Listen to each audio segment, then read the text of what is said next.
I'm here with James Belden of Newtown United. Thank you for joining us, sir. You created this group in the wake of this horror because you wanted to turn this violence into positive change. I understand that your group is having a meeting right now, and you took the time to come here, so I thank you for that.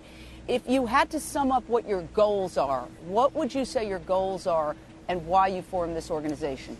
First and foremost, it started amongst a group of friends just asking if we want to talk about things, have an open dialogue for the people who aren't directly affected right now, but who feel helpless in the situation, and want to create some sort of long-term dialogue about the issues, the underlying issues that caused this horrible incident, not just gun control, but mental health and awareness.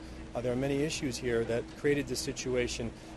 And let me say this, you have a lot of power because you come from this town that has been devastated, and people will listen to you, whereas they might not have listened to you 2 weeks ago. Now, and I understand that there's a group going to Washington, when you speak, people will stop and say, we need to listen to these Americans who have experienced first or secondhand in this community the devastation of gun violence. And I want to bring in one of my heroes, Marianne Williamson, spiritual advisor to many and author of, among many books, The Law of Divine Compensation.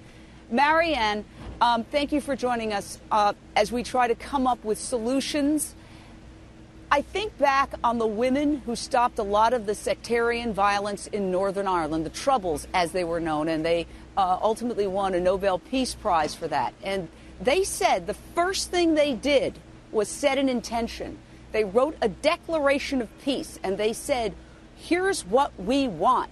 We want peace. Do we, this organization that this wonderful man has formed, and the rest of Americans concerned about this, need to set an intention like that?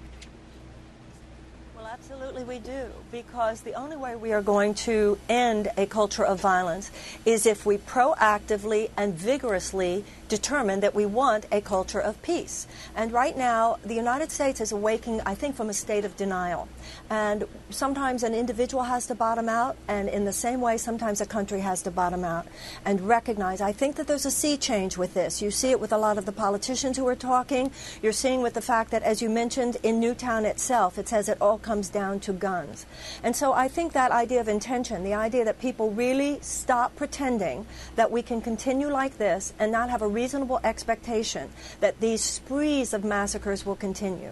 So absolutely, women, of course, but also men. I think that all conscious, truly emotionally sober, and intellectually reasonable Americans are right now looking deep within themselves and realizing that if we want to change, we're going to have to.